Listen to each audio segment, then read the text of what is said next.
Assalamualaikum warahmatullahi wabarakatuh. Perkenalkan, saya Aisyah Syafi'i. Saya penyuluh lingkungan hidup Alimadian dari Direktorat Pengurangan Sampah, Direktorat Jenderal Pengolahan Sampah Limbah dan B3. Saya ingin menyampaikan materi tentang penerapan prinsip reduce, reuse, recycle sampah dari rumah tangga. Pokok bahasan pada materi saya yang pertama adalah pendahuluan tentang kondisi masalah sampah di Indonesia. Yang kedua tentang konsep reduce, reuse, recycle. Yang ketiga tentang pemilahan sampah dari rumah tangga. Yang keempat pengolahan sampah anorganik. Yang kelima pengolahan sampah organik. Kondisi masalah sampah di Indonesia bisa kita lihat pada gambar di slide ini, di mana terlihat bahwa sebagian masyarakat Indonesia masih gemar buang makanan, artinya tidak menyisakan makanan. Kemudian terlihat masyarakat Indonesia masih berbelanja dengan menggunakan kantong plastik, kemudian masih membuang sampah di pinggiran jalan, di sungai maupun bahkan di pantai.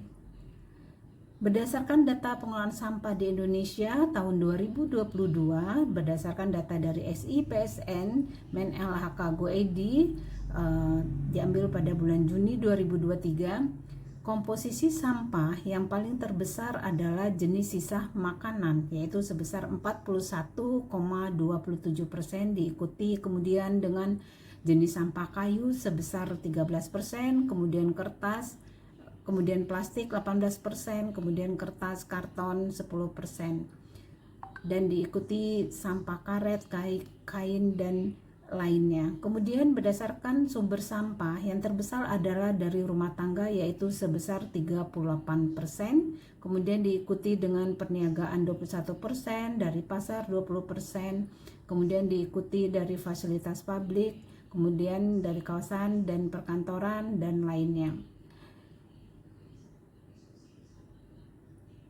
Selanjutnya tentang konsep 3R, yaitu apa itu 3R? Reduce, reuse, recycle. Di mana reduce adalah mengurangi segala sesuatu yang menyebabkan timbulnya sampah, kemudian reuse kegiatan penggunaan kembali sampah secara langsung, kemudian recycle memanfaatkan kembali sampah setelah mengalami proses pengolahan. Selanjutnya adalah terkait tentang pemilahan sampah dari rumah tangga, di mana sampah di rumah tangga ini harus dipilah. Adapun bagaimana memilah sampah tersebut, yang pertama adalah dibagi atas sampah yang mudah terurai, di mana sampah yang mudah terurai ini seperti sisa makanan, ranting, dedaunan, kemudian dapat dimanfaatkan sebagai komposting, biopori, kemudian dapat juga dikirim ke TPS 3R. Kemudian sampah yang dapat diguna ulang. Jenis sampah yang dapat diguna ulang ini adalah botol plastik, kaleng bekas, tempat penyimpanan. Kemudian ada sampah yang dapat didaur ulang, jenisnya adalah botol plastik, kertas, kaca, plastik, kemasan. Kemudian dapat dikirim ke bank sampah maupun industri daur ulang. Kemudian sampah yang mengandung B3, jenis sampahnya adalah baterai, lampu, neon, kemudian aki bekas. Kemudian sampah ini dapat dikirim ke TPS SSB3 atau dropping point, kemudian dikirim ke pihak 3 yang berizin. Kemudian ada sampah residu, yaitu sampah yang tidak dapat dimanfaatkan kembali atau daur ulang, dan ini dikirim ke TPA. Selanjutnya terkait dengan jenis sampah. Yang pertama adalah sampah organik, merupakan sampah yang mudah terurai di alam. Satu, sampah makanan, sisa makanan, sayuran, buah, dan lain-lain. Kemudian dua, sampah kebun, yaitu daun ranting, dahan, rumput, bunga, dan lain-lain. Kemudian ada sampah anorganik, yang merupakan sampah yang sulit terurai di alam, yaitu sampah plastik, di mana terdiri dari plastik botol, PET, plastik gelas, polipropilen, plastik kresek, plastik kemasan, polietilen, kemudian ada plastik styrofoam, plastik multilayer, dan plastik PVC emberan. Kemudian ada juga kaca, yaitu kaca warna, kaca bening. Kemudian ada karet, yaitu karet kulit tiruan. Kemudian jenis sampah dari anorganik lainnya adalah kertas, yaitu duplek, kardus, kertas kulit, kemasan Tetra Pak, kemudian kertas lainnya. Kemudian jenis lain anorganik adalah kain dan logam. Logam terdiri dari logam besi, logam aluminium, dan logam lainnya. Kemudian sampah spesifik. Sampah spesifik terdiri dari yang pertama sampah B3 dan limbah B3, peralatan media, kemudian obat-obatan, kemasan mengandung B3, electronic waste, dan baterai dan aki. Kemudian sampah yang timbul akibat bencana, kemudian sampah puing bangunan. Berikutnya adalah bagaimana meletakkan sampah di wadah yang sesuai. Terdiri atas 3 wadah, desain tempat sampah dan stiker yang disarankan untuk memudahkan pengguna. Yang pertama adalah wadah sampah sisa makanan. Di sini berwarna hijau. Kemudian ada sampah kemasan plastik atau karton berwarna orange. Kemudian ada residu berwarna abu-abu. Bagaimana cara meletakkan sampah di wadah terpilah? Berikut adalah langkah di bawah ini. Yang pertama adalah plastik produk wadah kemasan pasca pakai yang dipilah dalam keadaan bersih dan kering agar memudahkan proses daur ulang. Caranya, kosongkan isi pada wadah kemasan yang akan dipilah, kemudian bersihkan wadah kemasan yang akan dipilah dengan cara membilasnya dengan air bersih atau mencucinya. Keringkan wadah kemasan bekas sebelum diletakkan pada wadah sampah. Kemudian sampah sisa makanan. Contoh sisa makanan yang tidak dapat dikonsumsi atau dihabiskan. Utamakan untuk selalu habiskan makanan. Kemudian khusus sampah sisa makanan yang masih mengandung cairan sebelum dimasukkan ke dalam wadah sampah agar disaring terlebih dahulu. Pastikan sampah sisa makanan tidak tercampur kemasan atau pembungkus. Wadah sampah sisa makanan tidak perlu dilapisi kantong plastik. Pastikan wadah dicuci dan dikeringkan setelah digunakan. Kemudian sampah residu adalah sampah yang tidak dapat dimanfaatkan. Contoh tisu basah, kantong plastik, sedotan plastik, bungkus permen, kemasan saset multilayer, wadah styrofoam, wadah kemasan atau pembungkus yang tercampur sisa makanan yang sifatnya sulit untuk dibersihkan atau yang berukuran kecil sehingga sulit dipilah. Utamakan untuk menghindari penggunaan plastik sekali pakai seperti kantong plastik, sedotan plastik, wadah berbahan styrofoam, kemasan plastik saset multilayer. Pastikan hanya memasukkan jenis sampah yang sulit dibersihkan dan didaur ulang. Wadah residu tidak perlu dilapisi kantong plastik. Pastikan wadah dicuci dan dikeringkan setelah digunakan. Selanjutnya adalah sampah daur ulang. Contohnya adalah botol plastik, wadah makanan atau minuman plastik, wadah keras lainnya, kemasan makanan ringan berukuran besar, bubble wrap, plastik lembaran, plastik tipis lamanya, kardus bekas, kertas bekas, karton kemasan produk, karton wadah makanan, karton bekas kemasan, kemudian minuman, karton bekas kemasan makanan, kertas wadah makanan, botol kaleng minuman, tutup botol bahan logam, botol kaca minuman, botol atau wadah kaca. Kemudian bilas dan keringkan wadah kemasan bekas makan dan minuman sebelum dimasukkan ke tempat sampah atau pastikan tidak ada pengotor. Selanjutnya adalah pengolahan sampah anorganik, di mana jenis sampah anorganik, yang pertama plastik, yang kedua kertas, yang ketiga logam, yang keempat kaca. Contoh daripada sampah kertas dan produk daur ulangnya yaitu jenis sampah kertas seperti kertas komputer dan kertas tulis. Sumbernya adalah perkantoran, percetakan, sekolah. Produk daur ulangnya adalah kertas komputer dan kertas tulis, art paper.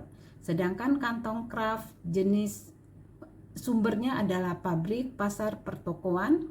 Produk daur ulangnya adalah karton, art paper. Kemudian jenis sampah kertas karton dan box sumbernya biasanya dari pabrik, pasar, pertokoan. Kemudian produk daur ulangnya adalah karton, art paper. Jenis sampah kertas koran, majalah, dan buku sumbernya dari perkantoran, pasar, rumah tangga. Produk daur ulang kertas koran, art paper. Kemudian jenis sampah kertas bekas campuran biasanya sumbernya dari rumah tangga, perkantoran, TPS, TPA, pertokoan. Produk daur ulang kertas tisu, kertas tulis, kualitas rendah, art paper. Kertas pembungkus makanan sumbernya dari pertokoan, rumah tangga, perkantoran. Produk daur ulang tidak dapat didaur ulang. Kertas tisu sumbernya dari rumah tangga, perkantoran, rumah makan, pertokoan. Produk daur ulangnya biasanya berbentuk kertas tisu tetapi sangat jarang yang didaur ulang kembali. Selanjutnya adalah pengolahan sampah organik, di mana jenis sampah organik yang pertama adalah sisa makanan, buah, kulit sayur, kemudian dedaunan dan kotoran hewan manusia. Berikut adalah bagaimana pengolahan sampah organik skala rumah tangga. Sampah yang dihasilkan dari rumah tangga dapat dibagi yang pertama atau dipilah dari rumah tangga. Yang pertama adalah sampah atau barang layak jual.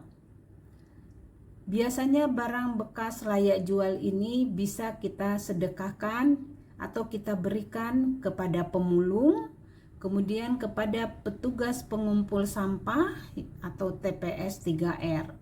Kemudian bisa kita sedekahkan melalui bank sampah, kemudian kita berikan kepada gerakan sedekah sampah, biasanya ada di masjid atau di gereja. Kemudian hasil pilahan sampah dari rumah tangga itu bisa juga berupa residu, di mana residu ini adalah jenis sampah yang tidak bisa dimanfaatkan atau diolah kembali. Dan biasa sampah residu ini langsung dibawa atau dikirim ke TPST atau ke TPA. Kemudian hasil sampah pilahan lainnya adalah sampah organik, di mana sampah organik ini berupa sampah makanan yang tadi sudah disampaikan, jenis sampah makanan yang biasa didapat dari hasil pilahan dari rumah tangga.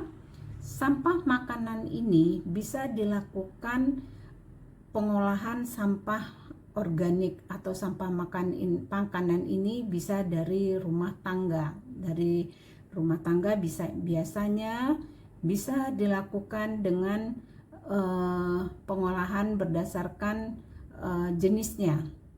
Composting yaitu dengan komposter, kemudian dengan takakura, kemudian dengan food digester atau biogas. Biasanya ketiga jenis pengolahan sampah organik ini dapat dilakukan di rumah sendiri. Kemudian ada juga jenis pengolahan sampah organik yaitu maggot. Kemudian pengolahan sampah yang bisa dilakukan di rumah juga adalah jenis biopori, yang biasanya masyarakat melakukan dengan memanfaatkan lahan rumah. Kemudian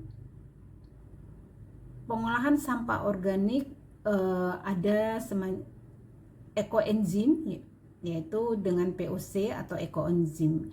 Kemudian juga dapat dimanfaatkan sebagai pakan ternak. Kemudian sampah makanan ini biasanya juga bisa dikirim ke PDU, Pusat Daur Ulang, atau TPS 3R, di mana nanti di PDU dan TPS 3R ini akan dilakukan pemilahan. Biasanya di TPS 3R ini dilakukan pemilahan berdasarkan sampah anorganik dan organik yang mungkin masih ada tersisa, yang belum habis dipilah. Kemudian dari hasil pilahan di TPS 3R ini akan dikirim ke Pusat Daur Ulang. Demikian materi yang saya sampaikan terkait dengan reduce, reuse, recycle sampah dari rumah tangga. Semoga dapat bermanfaat. Sebelum saya tutup, saya sampaikan, mari kita cegah pilah olah sampah, mulai dari diri sendiri, mulai dari hal kecil, mulai dari sekarang.